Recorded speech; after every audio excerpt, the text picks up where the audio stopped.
On a day like this, what goes through your mind looking back at your days as a broadcaster and what television is right now in terms of broadcasting? What can you say about it? Has television evolved? Wow, that's, although it's my favorite subject, but looking back 64 years, I would say, because television started actually in Nigeria, in Africa, I would say, in 1959, which was, pre-independence. People didn't even know what to expect at the time. Even those of us who were going into broadcasting only saw the radio side of the picture. We didn't know what television was about. We hadn't been abroad. We only knew that this was something, a novel idea that was brought into the country by the late Chief Obafemi Awolowo. And it was embraced by the politicians and a lot of other people in the higher echelons of society. For those of us that were at the lower rung of the ladder, we didn't even know what it was all about. So they took us to some of the, Leventis stores, Kingsway stores, to see what television monitors or television sets looked like. And we couldn't visualize ourselves being seen through the lens of the camera or the tube of the camera. So it was a very novel idea that was being introduced at the time. Well, it was exciting. Those were exciting days, and we wanted to see actually what was involved. So when we were taken to the studios, like I'm coming in here like a greenhorn, it all looked very, beyond our wildest imagination. Well, the interesting part of it is that whoever brought the idea should be commended, and every year they should be celebrated, because in the entire world, I believe television started from America. The whole concept came from America, was embraced by Britain, and then on to Germany. The Democratic Republic of Germany, as it was called at the time, was the third station in the world, and then another one, I think in Australia, one other country before Nigeria, but not France. We were already transmitting before the French authorities thought of bringing television into their own country. So we should actually be right up there. Nigeria should be celebrated every year, even by other African countries, as the country that actually took the plunge and brought this wonderful idea into the world of Africans. We should be transmitting to we should have been transmitting to other countries of the world long before. But we're still leaders, where Nigeria has the highest number of television channels in the whole of Africa. I think even Britain still ranks maybe number 3 behind us in the number of stations that we have. So we should be in the forefront, we should be celebrated, and all our veterans that are still alive should be commended for holding the fort and being able to sustain it right through. I always believe that television was actually created for women and children. Men should have no business at all being in television. First of all, they don't even dress properly. They are either wearing their jackets and tie. But you can see the flair that's, the women folk have brought into television. And children will always want to watch one thing or another. In the past, men used to read just the newspapers. They had very little business to do with television. And over the years, women were, even in spite of all this, being discriminated against. We were not allowed to read the news. The BBC, it was sacrilege for a woman to read the news, to even report the news. We're just behind the scenes, as secretaries, carrying trays and serving tea, and, doing the backroom work. But as of now, I believe that women rank very, very, very high in the amount of contribution that they have made. People like Christina Amanpour, she is a household name. By now, we should have a Nigerian name that should be right in the forefront. We had one of the Duartes in England at the time. She studied, she went to school in England, but then she came to join us at some point, maybe in WNTV in those days. But after a while, it sort of fizzled into thin air. So television is something that has made a lot of contribution to the lives of the people, to the improvement and the development of Africa in general. And there's still a lot of room for improvement though, but I think our women have done better than a lot of women in other parts of the country. We have come very far. Anike Agbaje Williams, Elsie Olushola, and Mrs. McGraw, when we were in Ibadan, she was married to an Englishman. They were the first to actually take the plunge and present women's programs. It's a woman's world, and so on and so forth.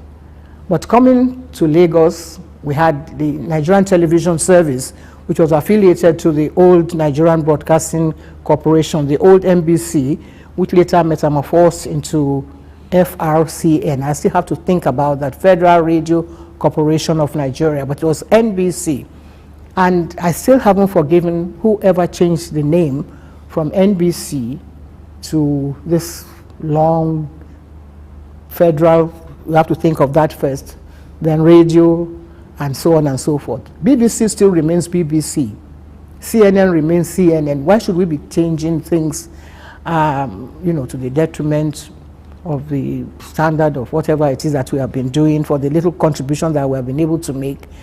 If I had my way, I would say let's go back and bring back Nigerian Broadcasting Corporation /TV, and whatever else the admin officers want to do with their own idea, they can come on board. But the quality of presentation in Nigeria still remains very high. I don't think that there's a country in Africa that can beat Nigeria in the quality of program delivery, presentation.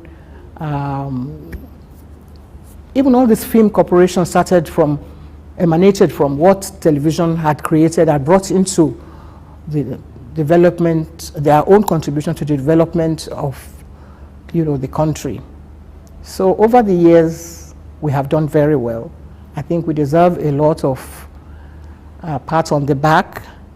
And every year, the government should actually single out one person, either behind the scenes, not necessarily those that are working front of camera, but whoever a good engineer is that can make sure that things are going on well, they should be given special award.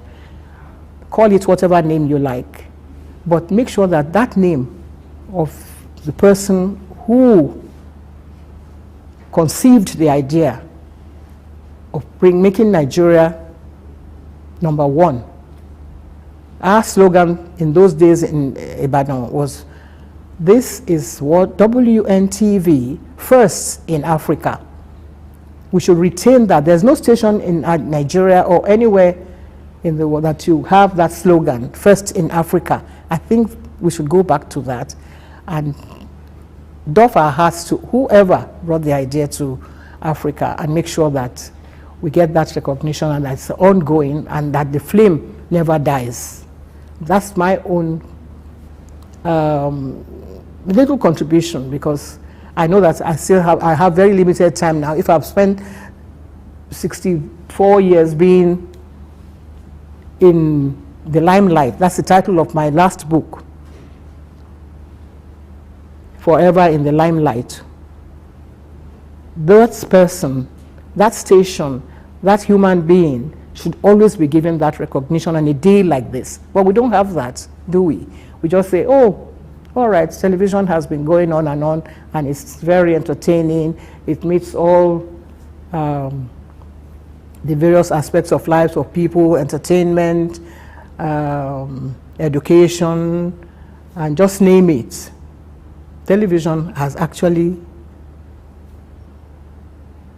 worked so hard to give joy to the lives of people, not only in Nigeria, but in all parts of the world. Maybe from this station we might start something like that. All right. Okay, I must confess I'm so excited to have you join us this morning. You know, it's a rare privilege. And let's go back to history. I would like you to talk about what influenced your decision, you know, to be a broadcaster, and then what has been the impact on you over the years. You know, what a day like this to host you and for you to talk about your experience. There are lots of technocrats that have worked in television over the years. At the lower rung of the ladder is actually the presenter, very little in decision making. If you're a presenter, when we started, we had the technical partners who were foreign partners, were foreign people from either Australia, writing the scripts for the presenter. So the presenter had very little contribution to make in the development, you know, process of the whole idea.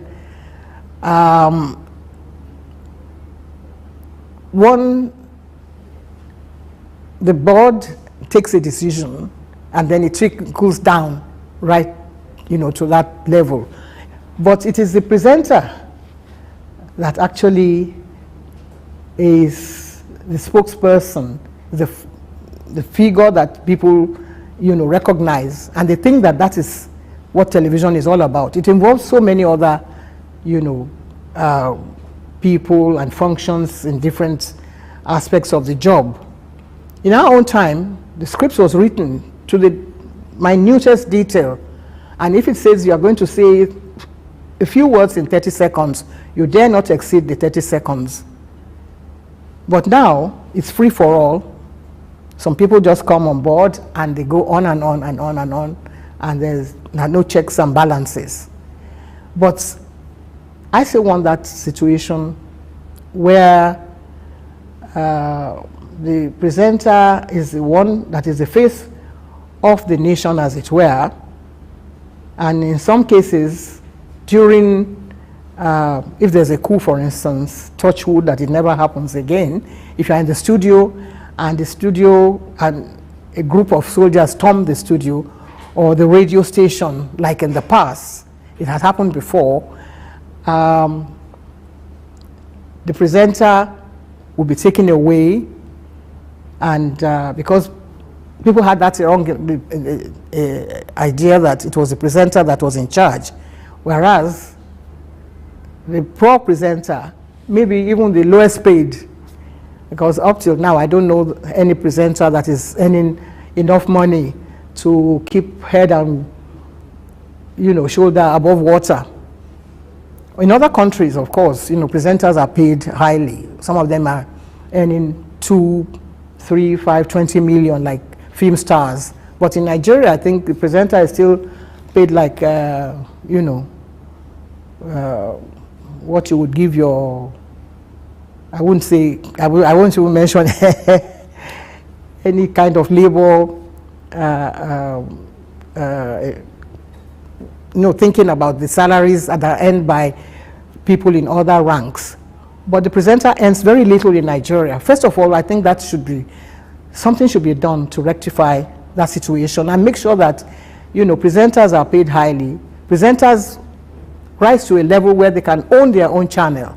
That happens in America, that happens in other parts of the world, that they are the face of the station, and that they are the power behind the whole situation. But that doesn't happen in Nigeria. You are, you know, thought about as a civil servant and kicked off whenever some people think that, you know, you're giving your best and they think you should move up to another level. So there should be a situation where the presenter should be given adequate remuneration, the proper recognition. People like Yinka Craig should be remembered on a day like this. You know, those who have worked in the past, their memory should go on, and the little contribution they had made in the past, or whatever recording they had made, brought out from the archives and played back.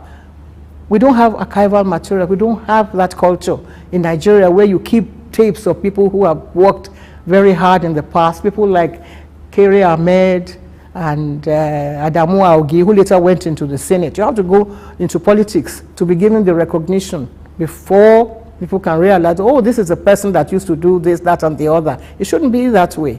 If you are a presenter, you should be able to earn enough to provide for your family, to provide for other, you know, you have the extended family in a system in Nigeria where people look up to you and say, oh, this person has been working on television, this person has been earning so much money. Like footballers in England, for instance, or anywhere in the world, or any part of the world, footballers are rated very highly. You don't have any television person that you can point out and say, oh, this person is earning the same as Canon Nwankwo or Michael Obi, and so on and so forth.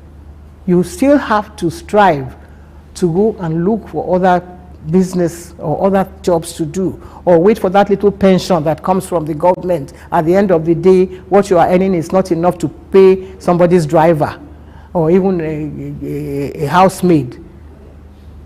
That shouldn't be the case. On a day like this, there should be a symposium. We should come together and put our heads together and say, what are we going to do to improve the life of people who have paid their dues working in different organizations that have brought joy to people's lives.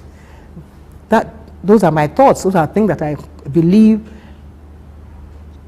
we as broadcasters, we should come together and work it out. We are thinking of how to sack people for saying the wrong things. That shouldn't really be anything that should affect the life of a presenter. So that is my own submission. We should have a proper, you know, meeting of ideas and minds, and maybe not necessarily emanating from government, because government will never think of you. They just think, you know, someone that should be kicked out of the way, and all you want to hear is the voice of those who are already in government and earning fast salaries and doing all sorts of things. So how are we going to get to that point? Should it be between me? People will say, oh, she's so old, she's been there for so long, that's why she's thinking of ideas like that. But the younger ones, if they are listening to me, they should also put their heads together and see how they can make life better, and make sure that those that are presenters, front of camera personalities, should be given the adequate recognition and remuneration to go with the amount of work they're doing. All right, thank you very much, ma'am. It's good to know that someone who's been in the profession is leading this advocacy. But it's also good to know that things are changing. Maybe we're not there yet, we're not where we should be. I'm talking about remuneration of broadcasters, the value of the contribution of broadcasters to social development. But with your advocacy, it is hoped that the relevant authorities, and there will be a kind of union. I'm not talking about forming an association, but a union between veterans, between those who are quite young in the profession, coming up to think of ways to move broadcasting to the level it should be. And in that regard also, let's look at programming. In your assessment, do you think that television is what it should be? Because it is key to social development, it is key to economic development. What are your thoughts on it? I think we have paid our dues over the years. There are times when it looks as if the country is going into smithereens.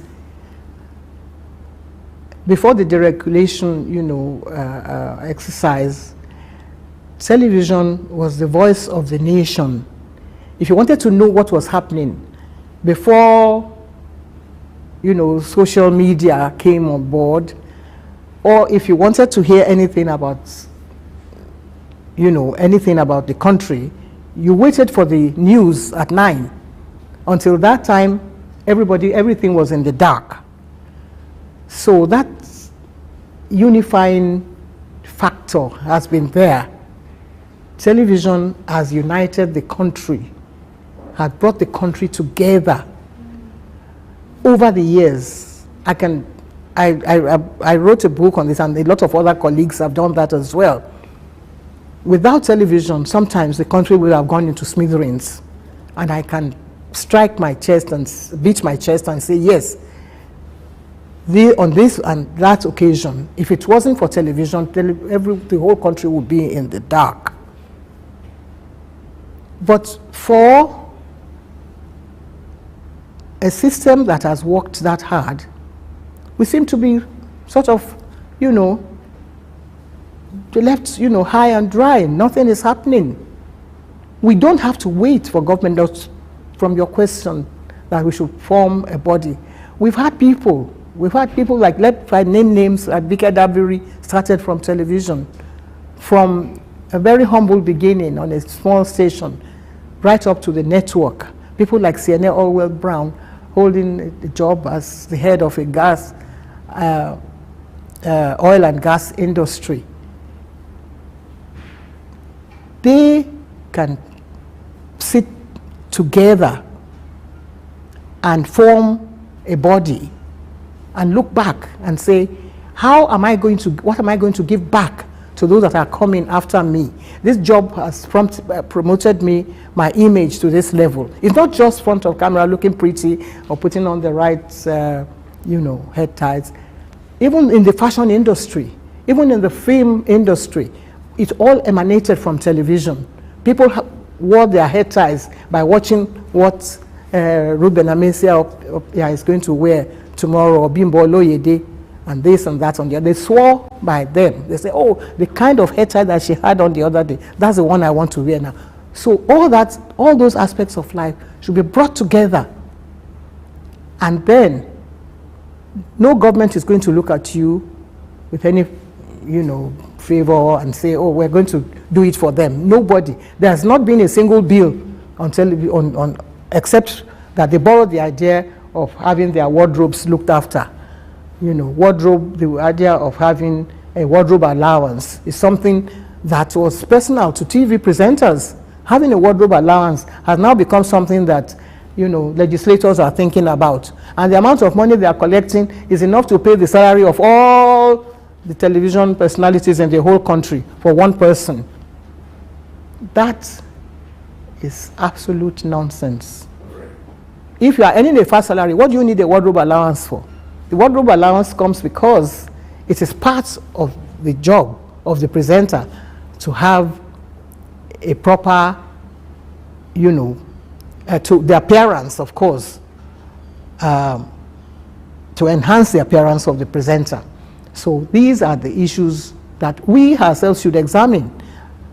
But once you're past 60, nobody wants to reckon with you anymore. There should be a cutoff point that at 60 you cannot even speak for the industry. Some doctors cannot operate again after 65. So those that are young, the younger generation should come together and make sure that, let us see how this elderly presenter of the past is doing. How is she faring now? How is he doing? The other day, a colleague of mine, Taiwo Alimi, who later, he became a commissioner in the Ogun State. All of a sudden, we hear that he's not, enjoying good health. And people are trying to, put little amounts of money together to see to his welfare. I think that is absolutely unacceptable. It's unjust for someone who has given so much to broadcasting. A lot of ideas that we are now operating on some of on the mainstream channels emanated from people like Taiwo Alimi, Segun Olushola. There's no industry, there's no house that is built around them. You see someone who has not done anything, who has not paid their dues, a house is named after them. If you go to my old station, all the buildings are named after some obscure people that you've never even heard of. But things like that, maybe on a day like this, we should all come together. I'm just selling the ideas to the younger generation because, well, we all still need a lot of help here and there, but God has been good. So God is good. That should be the name of all of us in broadcasting.